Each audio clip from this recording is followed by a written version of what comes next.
السلام علیکم ورحمۃ اللہ وبرکاتہ۔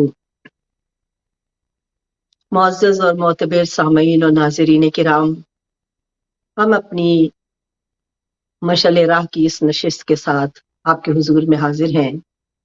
میں ہوں آپ کی ہوسٹ طاہرہ رباب، اور آپ کے حضور میں آپ کی خوبصورت سماعتوں کے ہمراہ مل کر ہم ایک تحقیق اور ایک ریسرچ اور تدبر کی ایک محفل جو سجاتے ہیں، اس تمنا پہ، اس سوچ پر اور اس فکر میں کہ کائنات کا مالک ہم کو توفیق ہدایت سے مالا مال فرمائے اور ہم اپنے قلوب کی روشنی سے اپنی زندگی کے راستے کو تدبر کے صدقے حاصل کر سکیں، جو کہ میرے خدائے بزرگ و برتر نے فرمایا، پوچھا، جانا اپنے حبیب سے کہ اے میرے حبیب، یہ تدبر کیوں نہیں کرتے، یہ فکر کیوں نہیں کرتے؟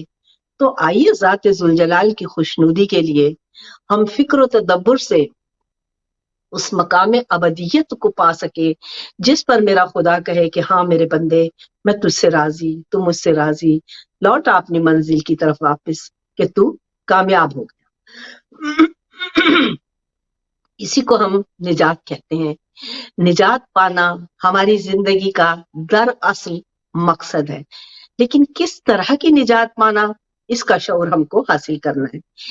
آج یہ ہم سلسلہ پچھلے دنوں کچھ اسی طرح روحانیت کا چل رہا تھا کہ کوئی یہ ایسے صاحب تھے جو لوگوں سے پیسہ لیتے تھے اور لوگ سمجھ رہے تھے یہ روحانیت کے آقا ہیں، ان کے پاس بڑی روحانیت ہے، اور وہ بہت پیسہ بھی لے کے لوگوں کو کہتے تھے آپ کے کام ہو جائیں گے، کام بھی ہو جاتے تھے، پیسہ بھی لیتے تھے، اور پھر عجیب و غریب ان کے بارے میں ان لوگوں نے دریافتیں کی اور سامنے آئی، تو لوگ ان کو روحانیت کا وہ منبع سمجھتے تھے، سلسلہ سمجھتے تھے۔ تو میرا دل چاہا کہ میں روحانیت پہ تھوڑا سا ذکر آپ کے حضور میں کروں کہ روحانیت دراصل کہتے کسے۔ شوبدہ بازی تو دنیا میں بہت زیادہ ہے، رسالت کے سامنے، معصومین کے سامنے بھی بڑے بڑے لوگ آ کے جادوگر اور اس طرح کے وہ سمجھتے تھے کہ وہ اپنی روحانیت بتا رہے ہیں، لیکن وہ روحانیت نہیں بلکہ شوبدہ بازی۔ اب یہ شوبدہ بازی کیسے حاصل ہو جاتی ہے، کیسے اختیار مل جاتا ہے؟ کیونکہ ان کا یہ اصرار تھا اس بات پہ، انہوں نے جب مجھے یہ واقعہ سنایا تو یہ ابھی کل ہی کی بات ہے، رات کی شام میں فون پہ کافی دیر تک اس بارے میں انہوں نے سوال کیا، تو انہوں نے کہا کہ ہمیں اس بارے میں ضرور کچھ بتائیے کہ روحانیت کیا ہے اور یہ سلسلہ کیا ہے، کیونکہ ہم یہ سمجھتے ہیں کہ روحانیت ہمیں اسلام کے لایہ عمل سے ملتی ہے، ہم یہ سمجھتے ہیں کہ روحانیت شاید جو دوسرے لوگوں سے زیادہ اختیار پا لیتا ہے اس کے پاس روحانیت ہوتی ہے۔ روحانیت کیا ہے دراصل میں؟ تو میں نے یہ چاہا کہ آج صبح میں نے یہی سوچا کہ چلیں اسی کے بارے میں آپ کے ساتھ گفتگو کرتے ہیں، تاکہ وہ اشتباہ، وہ غلطی جو ہمارے ذہن میں بیٹھی ہوتی ہے، وہ جو شک و شبہ ہمارے پاس ہوتا ہے، وہ جو ہمیں اپنے راستے پہ منزل کی طرف بڑھنے نہیں دیتا، ہم اس کا بھی کچھ شعور حاصل کریں۔ ہماری یہ محفل مشعل راہ کی اس خوبصورت پلیٹ فارم سے آپ کے حضور میں انہی تدبر، فکر اور آگہی کے لیے ہوتی ہے، تاکہ ہم فہم سے اپنی ذات کو، اپنے رب کو اور اعمال صالحہ کو سمجھنے کے اہل ہو سکیں۔ تو اس سلسلے کے لیے ہمیں خدا کی اس قول کو، اس حکم کو جو اپنے حبیب کے ذریعے ہم تک پہنچایا، جدوجہد کرنا واجب ہے۔ نجات میں نے اس سے قبل آپ کے حضور میں کافی اس سلسلے میں چیزیں بیان کی ہیں، جسارت کی ہے کہ ہم کیسے ناجی بنیں گے. وہ ایک بہت لمبا سلسلہ رہا ہے. ابھی میں نے پتہ نہیں کوئی 50 تقریروں میں اس کے حوالے بھی دیے ہیں آپ کے حضور میں. لیکن اس کے علاوہ آج جس سلسلے میں آپ سے یہ ذکر کلیئر کرنا چاہتی ہوں، امید کرتی ہوں کہ آپ اس کو اس طرح سمجھنے کی کوشش کریں گے کہ وہ حقیقت آپ کے ذات کے اندر سے ظاہر ہو اور آپ سمجھ سکیں کہ روحانیت کیا ہے اور دوسرے کہانیاں جو بنی ہیں وہ کیا ہے. تو پروردگار عالم نے جب آدم کا پتلا بنایا تو ارشاد فرمایا اعوذ باللہ من الشیطان اللعین الرجیم بسم اللہ الرحمن الرحیم کہ میں نے اذا نفخت من روحی، میں نے اپنی روح کو آدم کے بدن میں ڈال دیا. یہ بات ہم بہت دفعہ دہرا چکے ہیں. میں آپ کے حضور میں کافی سلسلوں سے یہ گزارش کر چکی ہوں، عرض گزاری ہو چکی ہے، آپ کے حضور میں پیش کرنے کی جسارت کر چکی ہوں. آج جس سلسلے روح کا کہ ہمیں یہ سمجھ آ جائے کہ روحانیت کیا ہے اور شوکدہ بازی. سب سے پہلے تو میرے معزز اور خوبصورت سماعتوں کے عقل و فکر سے، وجدان سے، کسی فہم کی منزل پر پہنچنے والے سامعین سے یہ عرض ہے کہ روح کو سمجھنے کی کوشش کی جائے. پروردگار عالم نے آدم کا پتلا بنایا تو آدم، میں نے عرض کیا تھا کہ گھٹنوں تک جب امر ربی روح پروردگار آئی تو اٹھنا چاہا تو آواز قدرت آئی کہ رک جا، یہ تو نہیں ہے، یہ میں ہوں، میری قوت ہے. تو یہ تو عقل و فکر تدبر سے ظاہر ہو گیا کہ حضرت انسان کی ذات کے اندر جو ایک نور ہے، کیونکہ اللہ نور السماوات والارض ہے، وہ جو نور حضرت انسان کی ذات میں اس وجود کے اندر موجود ہے، وہ پروردگار عالم کی روح، انرجی یا نور کی وہ انوائرمنٹ ہے جو ہمیں زندگی کے سلسلے میں چلانے کے کام آتی ہے. اب اس کی ترتیب بہت دفعہ میں پہلے عرض کر چکی ہوں. میں صرف روحانیت کی حقیقت سے تھوڑا سا آپ کے ساتھ مل کے یہ ذکر کر کے اور ایک وجدان، ایک فہم، ایک ادراک پانے کے لیے کوشش کر رہی ہوں. ہم لوگ کوشش کرتے ہیں، قلب کھلتا ہے مومن کا. اب یہ مومن کی بڑی تفصیل ہے، میں نے پہلے بھی بیان کی ہے کہ اس کا قلب کیسے کھل جاتا ہے، وہ کیسے اس کے دل سے کتاب دل مکنون، کتاب مکنون کھلتی ہے، کیسے وہ ہر چیز کو جان لیتا ہے. تو اس کے لیے کوئی ایکسٹرا کمال نہیں ہوتا. آپ کو طہارت ذات، طہارت نفس، طہارت فکر، طہارت عمل چاہیے. طہارت ظاہری اور باطنی دونوں آپ کو درکار ہے. بڑا خوبصورت موضوع ہے. اگر آپ کو سمجھ میں یہ چیزیں آنے لگ جائیں گی آہستہ آہستہ، جب آپ سن کے ان پر غور فرمائیں گے، تب ہر چیز غور و فکر سے ملتی ہے. تو وہ جو نور پروردگار، جو روح پروردگار ہمارے بدن کے اندر ہے، یہاں پر رک کر آپ کے حضور میں عرض کرتی چلوں کہ یاد رکھیے کہ صرف اور صرف نور پروردگار کی قوت ہے جو نظام کائنات کو چلا رہی ہے. اور وہ آپ نہیں ہے صرف، بلکہ وہ میں بھی ہوں، وہ میرے اطراف میں، گرد میں، دائیں بائیں، ہر طرف وہ لوگ ہیں جو قدرت نے اس صفحہ کرتاس کو سجا کر ہمارے سامنے رکھے ہیں. ہم ارد گرد لوگوں کو گالیاں دیتے ہیں، برا بھلا کہتے ہیں. لوگ جو طاقت والے ہوتے ہیں وہ دوسرے کو پہ ظلم کرتے ہیں، مار ڈالتے ہیں. دیکھیے نا، فرعون نے کتنے بنی اسرائیل کو قتل کر ڈالا. اور معذرت خواہ، آج تک یہ سلسلہ بنا ہوا ہے کہ آج بھی صاحب اختیار جو بات انہیں پسند نہ ہو یا جو وہ چیز ان کو اپنے مطابق ٹھیک نہ لگے، اس کو ختم کر دیتے ہیں، انسانوں کو مروا دیتے ہیں، ختم ہو جاتا ہے سب کچھ ان کے لیے. صرف ان کی ذات، وہی اختیار، وہی سب کچھ کامل، اور وہی ان کے لیے زندگی ہوتا ہے. تو یہ وہ نقطہ فکر ہے جہاں سے یہ آپ کو جاننا ہے کہ اس کی کائنات سجتی ہی نہیں ہے، مکمل ہوتی ہی نہیں ہے، جب تک کہ ہر شے اپنے وجود کے ساتھ یہاں کام نہ کر رہی ہو. اور پروردگار عالم نے کوئی بھی، وہ میں نے پہلے بھی عرض کیا، کوئی پزل بناتے ہیں کوئی تصویر میں، اگر اس کا پزل کا ایک چھوٹا سا ٹکڑا بھی وہاں سے ہٹا دیا جائے تو آپ کی تصویر نامکمل ہو جاتی ہے. لہٰذا سب سے پہلے اس روح کی تکریم کرنی ہے ہم کو. ابھی آپ کو پتا نہیں ہے کہ یہ روح کیا ہے، لیکن اتنا تو پتا ہے کہ یہ نور پروردگار ہے، جو کہ بدن ہے، جو کہ اس حیلے میں، اس بطن میں، اس پتلے میں پروردگار عالم نے جو مٹی سے خلق کیا ڈالا. اب یہ روح کی انوائرمنٹ ہے کہ جیسے ہی وہ بدن میں آتی ہے وہ مٹی کی شکل کو بدل دیتی ہے. آپ ایک کوئی کھلونا یا کچھ ایسا آج کل بنے ہوتے ہیں رنگ رنگ کے، جیسے اندھیرے میں وہ روشنی نور کی طرح نظر آتی ہے کوئی چیز. اب انسان آج کل وہ اپنے کپڑے یا کچھ جیکٹس ایسے پہن لیتے ہیں کام کرنے والے، جو دور سے چمکتی ہے تو آپ کو لگتا ہے کہ کوئی چیز ہے چمک رہی ہے نورانی سا، اس کا اثر آپ کو نظر آتا ہے. یہ ایک نقطہ ہے کہ جو اس انرجی کے نور کی لائٹ کی طرح کا ہوگا، وہ اندھیرے میں روشنی دے کر آپ کو اپنے ہونے کا پتہ بتاتا ہے. اب دیکھیے کہ اسی طرح آپ کوئی وہ کھلونا یا کچھ اس کو بجلی سے لگا دیجئے، وہ سپارک کرنے لگتا ہے، اس کے اندر ایک روشنی آتی ہے، بچے خوش ہوتے ہیں. لیکن یہ ایک اتنی بڑی مثال ہے کہ آپ جب ذات کے سفر پہ اتر جاتے ہیں. میں نے جب اپنی ذات کا سفر کیا تو اس میں کچھ چیزیں ایسی سامنے آتی ہیں. میں نے دیکھا، آپ یقین کیجئے، جانوروں کو آپ دیکھیے، آپ جس طرح اس کو دیکھتے ہیں کہ آپ نے بندر بنایا ہوا، شیر بنایا ہوا ہے، اور آپ نے اس کو لائٹ لگا دی اور لائٹ سپارک ہو رہی ہے تو وہ اندھیرے میں روشنی بن کے ایک نور ساطع کرنے لگ گیا. اس روشنی، اس رنگ کی روشنی کے مثل نور کی روشنیاں، مثل وہ نہیں کہ بعد میں بات سمجھ بعض اوقات نہیں آتی تو لوگ کہتے ہیں کہ آپ نے تو ایسا کہا.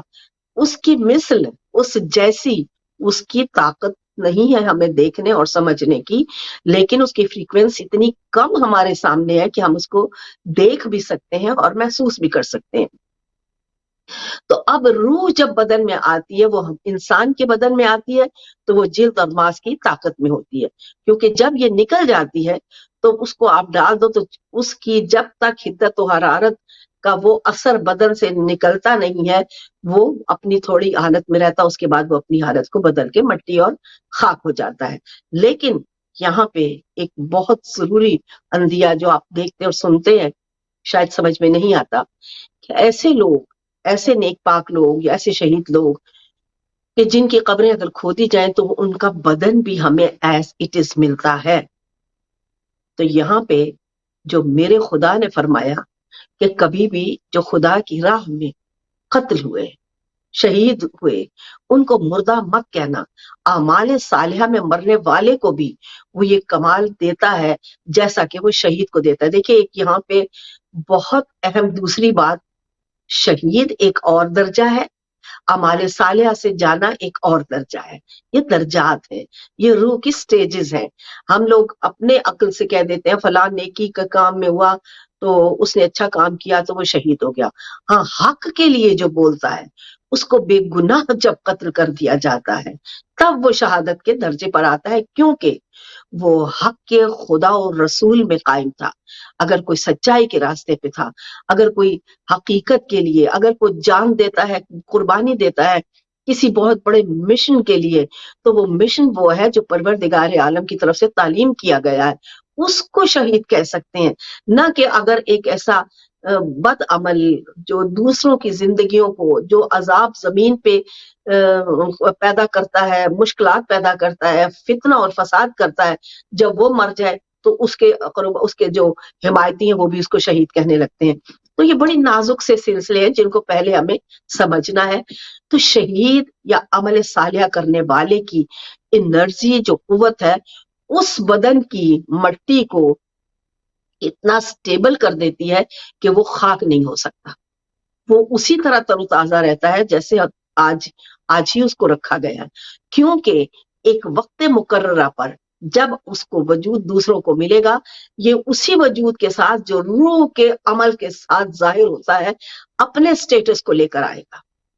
یہ بہت امپورٹنٹ بات ہے. ہو سکتا ہے کہ تھوڑی مشکل لگ رہی ہو، لیکن میں اس کو کوشش کرتی ہوں آسان کرنے کے لیے. تو پہلے تو یہ دیکھ لیں کہ وہ روح کی طاقت اس کے پاس وہی تھی اصل، جو کہ وہ لے کر پہلی دفعہ کائنات میں اترا تھا. اب یہی اس روح یا وجود کا کمال ہے کہ وہ زیر زمین ہوتے ہوئے بھی کائنات کے زندہ لوگوں کی طرح موجود ہے، یعنی وہ موت نہیں وہ اس کو مردہ مت کہو، وہ زندہ ہے اور رزق حاصل کر رہا ہے۔ اب رزق جو ہے وہ روح کا رزق ہے، وہ رزق حاصل کر رہا ہے جو روح حاصل کر رہی ہے، جو روح کی طاقت کے ساتھ اس کے بدن کے ساتھ آج بھی منسلک ہے، کیونکہ ہمارے لیے وہ مر چکا ہے لیکن اللہ نے کہا وہ زندہ ہے۔ موت اور زندگی یہ اتنا بڑا فلسفہ ہے جس کو سمجھنے کے لیے ہمیں کتنی نشستیں چاہیے۔ ہم جس کو مردہ کہہ رہے ہیں خدا اس کو زندہ کہہ رہا ہے، جو ہم زندہ کہہ رہے ہیں وہ خدا کہتا ہے یہ چلتے پھرتے لاشیں ہیں میرے حبیب، یہ کچھ نہیں سمجھتے، یہ چلتے پھرتے لاشیں ہیں۔ آپ خدائی بزرگوں برتر کی بات کو یوں ہی غیر اہم سمجھتے ہیں؟ کیا وہ سمجھتے ہیں کہ ایسے ہی خدا کہہ رہے ہیں مثالیں دے کے؟ پروردگار عالم مثالیں اس لیے دے رہا ہے کیونکہ اس نے اس کو اسی ترتیب میں رکھ دیا ہے۔ جب ہم کو نصیحت آئی ہم نے نہیں کی، تو اب جو یہ شہید ہے یہ زندہ ہے، یہ مردہ نہیں ہے۔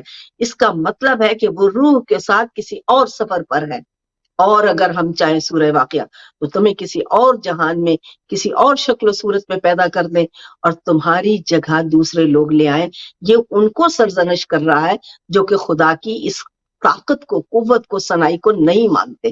تو پروردگار عالم کہتا ہے کہ تم نے دیکھا تو ہے اپنی خلقت کو، اپنی پیدائش کو، اس کے باوجود تم اس پہ یقین نہیں رکھ رہے، اس کو قبول نہیں کر رہے۔ تو بڑے فکر کے، فہم کے مرحلے ہیں، باتیں کتابوں سے پڑھ کے رٹا رٹائی نہیں، سوچ و فکر مانگی ہے میرے خدائے بزرگ برتر نے۔ ہمیں مومن کی تشریح کرتے ہوئے کتنا ٹائم ہو گیا لیکن آج تک ہم اس کو مکمل نہیں کر پائے، کیونکہ ساری زندگی، پوری کائنات کا نظام ایمان کے محور میں گردش کرتا ہے۔ ہر انسان کس کمال تک، کتنے ہی کمالوں تک پہنچے تب بھی جا کر وہ ایمان کی ان حدوں کو نہیں پا سکتا، کیونکہ نفس نے اس کو روک کے رکھا ہے۔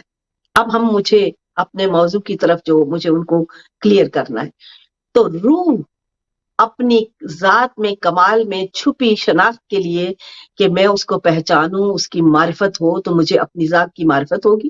جب مجھے اپنی ذات کی معرفت اس روح کے ذریعے ہوگی تو پھر مجھے میرا رب سمجھ میں آئے گا۔ تو اپنے رب کو سمجھنے کے لیے مجھے جس چیز کی ضرورت ہے وہ اپنی روح کے در اصل حقیقی مقام اور مقصد اور وجود کا پتہ ضروری ہے، معلوم ہونا چاہیے۔ میں نے پہلے بھی عرض کیا کہ نفس کی ایک کسوٹی لگائی گئی، اس نفس نے، اب انسان میں نے کہیں سنا کہ لوگ کہتے ہیں کہ جی انسانوں میں جانوروں کی خصلتیں ہی ہیں، اور جانور کی خصلت کے بعد وہ انسانی خصلت پر آتا ہے جب اعمال ہو جاتے ہیں۔ خصلت نہیں ہے یہ، آپ کے اندر نفس جو بٹھایا گیا ہے وہ ایک جانور کی صورت میں رکھا جاتا ہے۔ یہی آپ کا امتحان ہوتا ہے کہ آپ اس جانور کو چارہ دے کے درندہ بنا لیتے ہیں یا اس پر اختیار حاصل کر لیتے ہیں۔ کوئی تو کچھ حد تک کر لیتے ہیں، کوئی جب مکمل کر لیتے ہیں تو تب کیا ہوتا ہے، یہ جو جانور ہے، یہ جو نفس ہے، یہ جب مغلوب ہو گیا، جب آپ کا اس کے اوپر غلبہ ہو گیا تو اب روح کو راستہ مل گیا، کیونکہ یہ نور کی انوائرمنٹ ہے، وہ بھی ایک نور ہے، وہ بھی ایک مختلف رنگ کا نور ہے جو آپ کو پرووک کرتا ہے۔ لیکن فوراً میرا خدا آپ کو نصیحت کرتا ہے، فوراً میرا خدا آپ کو پکڑ کے بتاتا ہے کتاب میں اپنے بھیجے ہوئے نمائندوں سے، اور یہی کہتا ہے کہ اس پہ اختیار کر لو، اس پر قابو کرو، اس کو قبضے میں کر لو۔ اس پر فتح حاصل کرتے ہی تمہاری روح اپنے مقام ظاہر میں اس مقام پر آ جائے گی جہاں وہ صاحب اختیار ہو جاتا ہے انسان۔ وہ روح اپنا عمل بجا لانے لگتی ہے، اپنی طاقت، اپنی قوت دکھانے لگتی ہے جو نور پروردگار ہے۔ تب انسان اس قابل ہو جاتا ہے کہ وہ اپنی ذات میں سے اس نور، اس روح کے کمال کو، اذا نفخت من روحی، میں نے روح کو ڈالا تو وہ روح اندر ہے، تو پھر فرمایا کن فیکون، میں نے تمہیں کن فیکون سے پیدا کیا، اور پھر فرماتا انی جاعل فی الارض خلیفہ، میں زمین پہ ایک خلیفہ بھیجنے جا رہا ہوں۔ سارا سلسلہ اکٹھا کیجئے، آپ کو خلیفہ بنا کے، اپنی روح دے کے، کن فیکون کی طاقت دے کے، نفس کی کسوٹی ڈال کے کائنات میں بھیجا گیا ہے۔ اب آپ نے جس دن اپنے نفس پر حکمرانی حاصل کر لی، اس پر غلبہ پا لیا، تو اب وہ خود بخود ایک اس نور کی طاقت میں ڈھل جائے گا جس کے آگے روح اپنا کمال دکھانا شروع کرتی ہے۔ جب روح اختیار میں آ جاتی ہے تو پھر انسان صاحب کمال ہوتا ہے۔ اب بات رہی شعبدہ بازی کی، کیونکہ ہر کلام میں، ہر ورد میں ایک انرجی، لوگ عمل کر لیتے ہیں، لوگ اس کا رٹا لگا لگا کے پڑھ لیتے ہیں، لیکن وہ اس شعور سے نہیں کہ میں اندر سے، میں روح کے حقیقت میں کہاں تک اس سے منسلک ہوا ہوں، بلکہ اس کی وہ جو انرجی ہوتی ہے کلام کی، اس کی طاقت سے وہ دوسروں پر اپنا جماتے ہیں بڑائی اور بزرگی اور روب کہ میں روحانیت میں بہت آگے ہوں۔ روحانیت یہ نہیں ہے، یہ وہ چیز ہے جس کو آپ نے پڑھا، ذکر کیا، تو وہ نور کی طاقت کے کچھ ہر چیز کے اینجلز ہیں، فرشتے ہیں، جن کو بعض لوگ موکل کہتے ہیں، کیونکہ مختلف طرح کی پڑھائیاں ہیں، مختلف طریقوں کے سلسلے ہیں، مختلف اعداد کا اثر ہے، شیطان کے بھی اثرات ہیں، وہ بھی لوگ جو شیطان کو پوجتے ہیں وہ بھی ان کچھ اعداد سے طاقت حاصل کر لیتے ہیں، کیونکہ قدرت نے ہر ایک کو ایک وقت معین تک وقت دے رکھا ہے۔ قدرت صابر ہے، قدرت ہماری طرح نہیں ہے کہ اللہ میاں فوراً کہہ دیں کہ او ہو اس نے ایسے کیا، اس کو اب عذاب دے دو۔ اللہ بہت حوصلے اور ہمت سے ہر سلسلے کو آگے چلاتے ہیں، اس حد تک جب تک کہ حضرت انسان اس منفی کو پہچاننے کا ان کے قابل ہو جاتا ہے۔ جب وہ منفی ذہن و دل و بدن، ظہور، شعور، فکر ہر ایک میں داخل ہو جاتا ہے، تب اکثر اوقات میں لوگ مثبت کو دیکھنا شروع کرتے ہیں، مثبت کو جاننا شروع کرتے ہیں۔ پروردگار عالم نے کوئی بھی بات بیکار پیدا نہیں کی، آپ کی ہر بات فضا میں باقی رہتی ہے، آپ کو کن فیکون کی طاقت اس نے عطا کی ہے، ہر بات فضا میں باقی رہتی ہے، صرف ہم نے اسے ادراک کرتے ہوئے سکون سے بازی جیتے، یہ بازی زندگی کی جیتنی ہے، سکون سے جیتنی ہے، اور کسی بھی بات پر آپ کو تیش میں نہیں آنا ہے۔ اپنے تیش میں، آپ اپنے رد عمل میں، جس کو ریاکشن آپ کہتے ہیں، جب آپ اس تک جانے سے اجتناب کریں گے، روکیں گے اپنے آپ کو، تو پھر ہی آپ روشنی کی طرف جائیں گے۔ اگر آپ اپنے ریاکشن، غصے اور شکوہ، شکایت اور ان چیزوں میں گھس جائیں گے تو یقین کیجئے آپ اندھیری انرجی کریٹ کرتے ہوئے خود اندھیرے کی طرف روانہ ہو جائیں گے۔ اپنے آپ کو دوسروں کے اندھیرے مت سمیٹیے، یہ دوسروں کے اندھیرے، اس نے ایسا کیا، اس نے مجھے وہ فلاں کو بلایا، مجھے نہیں بلایا، میرا حق نہیں، مجھے نہیں جانا، میری بےزتی کر دی، مجھے نہیں پہچانا، میرے لیے ایسا کیا، مجھے نیگلیکٹ کیا، دوسرے کو مقام دیا۔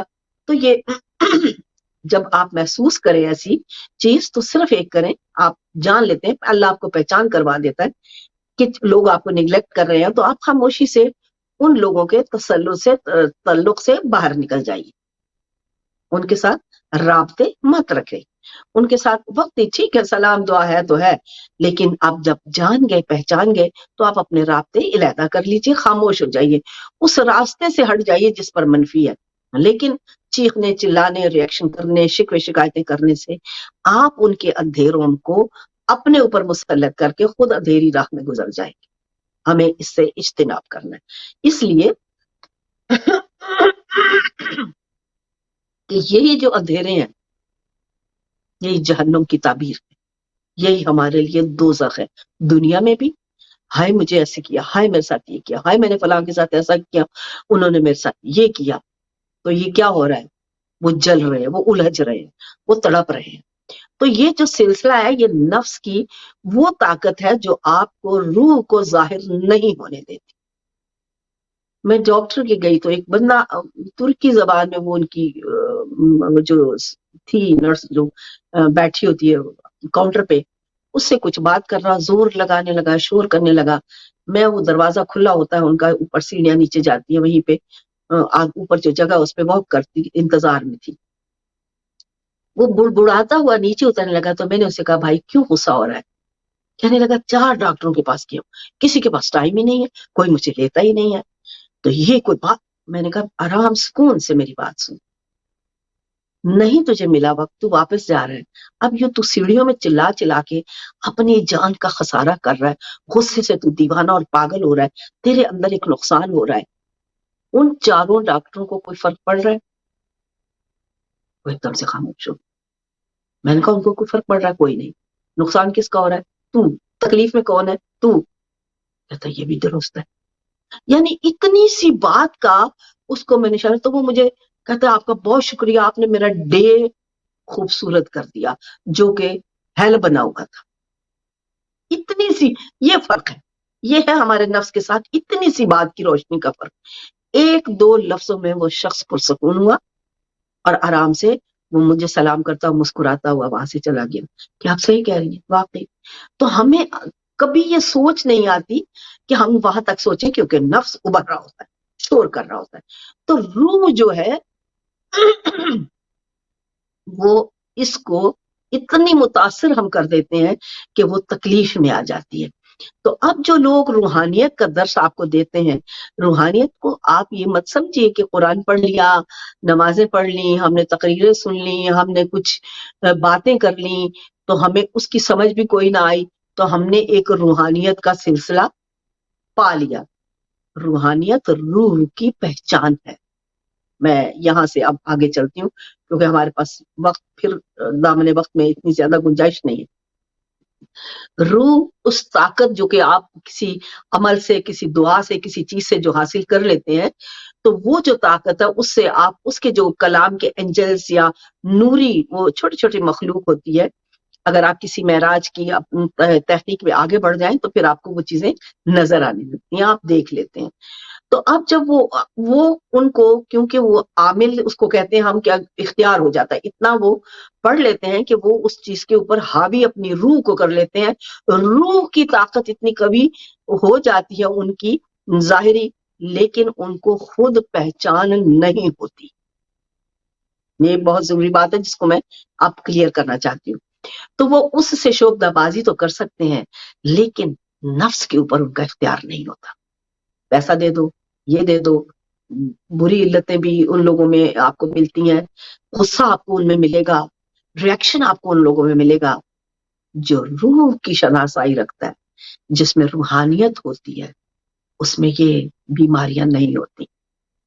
وہ ایمان کے اس درجے پر قائم ہوتا ہے، وہ مسکراتا ہے، وہ لوگوں کے عمل، اپنے ساتھ برے سلوکوں کو اپنے اوپر مسلط نہیں کرتا، انہی کے لیے چھوڑ دیتا ہے، اور جو انہوں نے کیا ہوتا ہے وہ اس کی خود بخود مالا ڈال لیتے ہیں گلے میں۔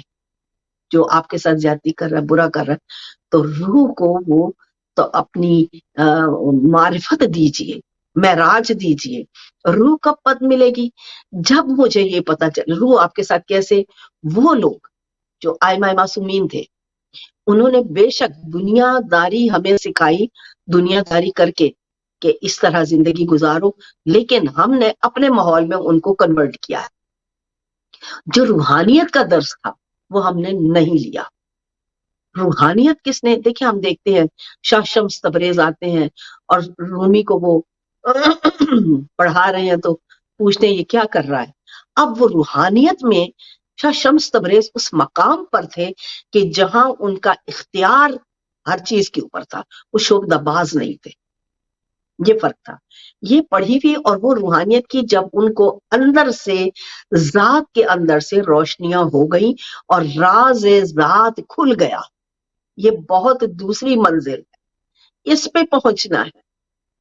آپ اپنی ذات کا سفر کریں گے، آپ ایک چیز کو اپنے سامنے دیکھیں گے، آپ ہر چیز کو پریکٹس کریں گے۔ میں پہلے بھی عرض کر چکی ہوں کہ علم پریکٹس کا نام ہے، کتابوں کی معلومات کا نام نہیں ہے۔ اس مقام پہ آپ کو آنا ہے۔ اب روح جب آپ کی ایک چیز انرجی شعور میں آ جائے گی، نفس کے اوپر اختیار ہو جائے گا، وہ نور بن کے ہٹ جائے گا، تب آپ کو روح کا در کھلتا ہوا دریچہ کھلے گا، نظر آئے گا۔ آپ روحانیت میں اس کمال پر، اس مقام پر ہو جائیں گے جہاں آپ معصومین کی تربیت کے مطابق علم میں، سکون میں، راحت میں، لوگوں کے ساتھ نیک سلوک کرنے میں، قربانیاں دینے میں سب سے علیحدہ نظر آئی۔ اپنے آپ کو اپنی ذات کے ساتھ منور رکھیے. کوئی زیادتی کر گیا تو میں فوراً سوچوں واہ میرے خدا تیرا شکر ہے تو نے مجھے اس دلدل میں گرنے سے پہلے بچا لیا. وہ آپ کو بتا رہا ہے تیرا دوست کون ہے، تیرا دشمن کون ہے، تیرا اپنا کون ہے، تیرا غیر کون ہے. تو اس لیے دوسرے کو جو آپ کے ساتھ زیادتی کر رہا ہے اللہ کی مخلوق ہے، جانے دیں اس کو، اپنے کرنے دیں. وہ جو غلط کما رہا ہے وہ اسی کی ذات کے پاس آئے گا. تو اب روح میری اس قابل ہو جائے گی، اس کے پاس اتنی قوت و طاقت ہوگی کہ وہ پہچان لے گا کہ میرے خدا کی خلقت ہے، میں بھی اپنے رب کی مخلوق ہوں. نفس ہٹا دے گا تو روح کمال پہ آئے گی. پھر وہ کسی سے شکوہ نہیں کرے گا، پھر وہ کسی سے لڑائیاں نہیں کرے گا، پھر وہ کسی کا ارمان لے کے اپنا سینہ نہیں پیٹنے لگے گا کہ ہائے میرے ساتھ یہ کیا ہو گیا. وہ سکون سے اپنے پروردگار کو دیکھے گا. جب کوئی سخت لمحہ آتا ہے تو میں ہمیشہ آسمانوں کی طرف دیکھ کر یہی کہتی ہوں پروردگار عالم اچھا تو یہ چاہ رہا تھا، بسم اللہ مجھے قوت و طاقت دے، مجھے صبر و استحکام عطا فرما کہ میں تیرے اس کھیل میں، میں تیری اس رضا میں تیرے ساتھ شامل ہو جاؤں اور تیری مرضی کے مطابق چلوں، نہ کہ اپنی مرضی کو آگے لگاؤں. اب اس بارے میں اتنی باتیں حدیث قدسی کی لوگ کہتے ہیں، بتاتے ہیں کہ وہ کہتے ہیں اگر تو میرے پہ چلے گا تو میں تجھے خوشحال کر دوں گا. تفصیل لمبی میں پہلے بھی عرض کر چکی ہوں. اور اگر تو اپنی مرضی پہ چلنا چاہے گا تو خوار ہوتا رہے گا. تو یقین کیجئے اس دنیا میں جتنی بھی خواری ہے، جتنی بھی پریشانی ہے، سب کی سب ہماری ذات کی اپنی بنائی ہوئی ہے. کوئی بھی آپ کے لیے برا نہیں کر سکتا جب تک آپ اپنی ذات کے اورا کو، اپنے نور کو، اپنی قوت کو نفس کے اوپر اختیار کر کے، روح کو بالا کر کے اس منزل پہ نہیں آتے ہیں جہاں کثافتیں دور ہو جاتی ہیں. لیکن اللہ میاں اہل بیت کے لیے بیان فرماتا ہے کہ ہاں رجس و نجس سے پاک کر دیا، تم رکھا وہی پاک ہے میں نے. تو یہی وہ یہ بات معمولی نہیں ہے، لوگوں کو پتہ نہیں بس پاک ہے پاک ہے. کیا ہے رجس اور نجس؟ کس چیز سے پاک رکھا ہے؟ یہ ہے وہ طہارت نفس و روح جس پر کہ ان کے نفوس کے اوپر اتنے اختیار ہیں کہ رسول پاک کا نفس بنا دیتے ہیں حضرت علی علیہ السلام کو. اللہ اکبر. دیکھیے نا میں نے عرض کیا شروع میں کہ نفس نور ہو جاتا ہے جب آپ اس مقام پر آتے ہیں کہ آپ وہ شعور حاصل کر لیتے ہیں، اختیار حاصل کر لیتے ہیں، تو روح اپنے کمال پہ آتی ہے تو نفس خود بخود ایک روشنی ہوتا ہے. تو پیغمبر کے لیے نفس ہی بنا دیا اس روشنی کو جن کا نام علی المرتضیٰ ہے. لوگوں کے ہاں کوئی کسی میں کچھ، کسی نہ وجود میں کوئی شیر خدا جو ہے وہ نفس رسول اللہ ہے. بڑی عجیب سی اور گہری فکر کی بات ہے. نہ جانے آپ کس حد تک میرے ساتھ چل رہے ہیں اور وہاں تک پہنچنے کی کوشش ہم کر رہے ہیں، لیکن نفوس کے اوپر اختیار ان کا ہے جو کہ روشنیوں کی اس نور کی طاقت کو بروئے کار لا کر صاحب اختیار ہو جاتے ہیں. اب ہمیں بھی یہ کہا جاتا ہے کہ ہر بات حضرت علی کیوں کرتے ہیں؟ تو نفس رسول اس مقام پر ہے، اس اختیار میں ہے جہاں روح کامل ہے اور نفس نور ہے. تو اسی لیے اپنے نفس کے ذریعے اس کو بتاتے ہیں آپ کو وہ میرا اتنا اس طہارت کی منزل پر قائم ہے کہ روح کا اختیار چہار سو ہے. روحانیت اپنے اندر کی ذات کو پہچاننا، اپنے خالق کی پہچان کرنا، اپنے خالق کے مقصد خلقت کو جاننا اور ہر ذی روح سے اسی طرح رحم و کرم سے پیش آنا جس کے لیے اللہ نے کہا ہے کہ وَمَا أَرْسَلْنَاكَ إِلَّا رَحْمَةً لِّلْعَالَمِينَ، سوائے رحمت اللہ عالمین کے میں نے کچھ کسی اور بنایا ہی نہیں تجھے. وَمَا أَرْسَلْنَاكَ إِلَّا مَكَارِمُ الْأَخْلَاقِ، بھیجا ہی نہیں کسی اور. یعنی کہ وہ حد بتا رہا ہے پروردگار عالم کہ تم بھول جاؤ اور کوئی بات. مکارم الاخلاق میں اس مقام پر جہاں اس کے بعد کچھ نہیں رہتا، رحمت میں اس مقام پر کہ جہاں کچھ نہیں کہتا. محمد کیا ہے؟ اللہ رسول سوائے رسول کے کچھ نہیں ہے، یعنی رسالت. اور ہم لوگ اپنی مرضی سے کہہ دیتے ہیں کہ نہیں ایسا نہیں، ایسا تھا، ایسا نہیں، ایسا تھا. رسالت کی شان میں کل پرسوں بھی ایک گروپ میں ایسی عجیب باتیں تھیں جن کا میں نے اچھا خاصا لمبا چوڑا جواب تو دیا، لیکن ہم ان کمزور اور بیمار حدیثوں سے شان رسالت پر اتنے بڑے بڑے حملے کرتے ہیں جس کا ہمیں احساس تک نہیں. کہ وہ کوئی مولوی صاحب فرما رہے تھے کہ جو فجر کی نماز نہیں پڑھتا تو رسول پاک کہتے ہیں مجھ سے نفرت ہے، میں اس کو مار ڈالنا چاہتا ہوں، یہ منحوس ہے، اس کے کان میں شیطان پیشاب کرتا ہے، یار ہم کہاں بیٹھے ہیں، ہم رسالت کو اپنے جیسا سمجھ رہے ہیں جو ہمیں نفس پہ اختیار کرنا سکھا رہا ہے۔ جس کو پتھر مارتے ہیں طائف والے تو جبریل پوچھیں کہ میں دونوں درختوں میں دونوں پہاڑوں میں پیس دوں، تو فرماتے ہیں پھر مجھ پہ ایمان کون لائے گا؟ وہ ظلم کر نہیں سکتے، وہ زیادتی کر نہیں سکتے، وہ یہ گندے الفاظ بول ہی نہیں سکتے، وہ گالی گلوچ نہیں کر سکتے۔ للہ اپنے ماحول اور کلچر سے رسول الثقلین کو ظاہر اور بیان کرنا چھوڑ دیجئے، گناہ کبیرہ ہے، یہ گستاخی رسول ہے۔ اور اسی طرح ہم پروردگار عالم کی ذات تک پہنچنے کے اہل نہیں ہو پاتے ہیں، ہم ان سلسلوں میں رہ جاتے ہیں جہاں ہم سمجھتے ہیں کہ کسی نے اب اگر کوئی کلام کی طاقت حاصل کر لی تو وہ روحانیت کے سلسلے میں، روحانیت بالکل اور چیز ہے۔ روحانیت وہ اختیار رکھتی ہے کہ آپ کو کوئی گالی دے رہا ہے اور آپ اس کو دعا دیتے ہوئے گزر رہے ہیں۔ روحانیت آپ کو کسی کے بارے میں کوئی غلاظت بولنے کی اجازت نہیں دیتی۔ آپ کو دوسرے کی مدد کرنے کے لیے مجھے کتنے کتنے سفر کرنے پڑتے ہیں لوگوں کی مدد کرنے کے لیے، اور پروردگار عالم یہ آپ سے بھی اور مجھ سے بھی مانگ رہا ہے، خدا ہمیں اس قابل کرے کہ ہم ایک ایک قدم، لوگ مجھے ناراض ہوتے ہیں، آپ تو اپنا سب کچھ چھوڑ دیتی ہیں، دوسروں کے لیے یہ کرتی تھی وہ، تو پروردگار عالم نے مجھے پیدا ہی اسی لیے کیا ہے میرے عزیزوں۔ اپنی ذات کے لیے تو جانور جیتے ہیں، ان کو نہیں ہے پتا دوسرے کا، اور اگر ہم بھی انسان اسی منزل پر آ گئے تو پھر ہم انسان کہلانے کے حقدار نہیں رہتے۔ روحانیت، نفس کی پاکیزگی، اس کے اوپر اختیار، ذات کی پاکیزگی، سوچ و فکر کی پاکیزگی، عمل صالحہ کی پاکیزگی، بدن کی پاکیزگی، اور اپنے ظاہر میں ہر چیز کی پاکیزگی کو روح تک رسائی کا ایک سلسلہ کہتے ہیں۔ جب وہ روح کی رسائی ہو جاتی ہے تو یقین کیجئے، میں آپ کو یہ بات جو کہہ رہی ہوں، میں پڑھی پڑھائی نہیں کہہ رہی، میں ایک تجربے کے بعد آپ کو بتا رہی ہوں کہ پھر روح آپ کے سامنے روبرو ہر چیز کو روشن کر دیتی ہے اور آپ صاحب اختیار ہو جاتے ہیں۔ لیکن چونکہ نظام آپ کو اجازت نہیں دیتا ہے کہ ہر چیز میں آپ اپنا اختیار دکھانے لگیں، اس لیے میرے رسول اللہ نے بھی دو چار معجزے دکھائے، یعنی جتنے بھی دکھائے وہ اتنے ہی دکھانے تھے۔ مولا علی نے بھی دکھائے، انہوں نے بھی سورج تک کو بھی پلٹایا، تو نشانی سمجھ والوں کے لیے، عقل والوں کے لیے یہ کافی ہے۔ اس کے علاوہ عیسیٰ علیہ السلام نے مردوں کو زندہ کیا، سارے قبرستان تو نہیں خالی کر دیے تھے کہ جگہ دیے اٹھا جاؤ، تو یہ نشانیاں ہیں، روحانیت کے وہ سلسلے ہیں جب آپ اختیار کن فیکون کو رکھتے ہوئے آگے بڑھتے ہیں۔ پروردگار عالم ہم سب کو توفیق دے کہ ہم رضائے الہی کو اپنی زندگی کا محاصل سمجھیں، اس کو فوقیت دیں، اور زندگی میں اس طرح آگے چلیں کہ ہم اپنے آپ کو اپنے خدا سے اس طرح منسلک کر لیں کہ اختیار ہمارا ہو، سکون کی راحت کی زندگی نصیب ہو۔ بہت بہت شکریہ، انشاءاللہ آئندہ ہفتے پھر اسی سلسلے کو لے کر آگے بڑھیں گے۔ تب تک کے لیے اجازت دیجیے، مجھے اپنی دعا میں یاد رکھیے۔ خدا حافظ۔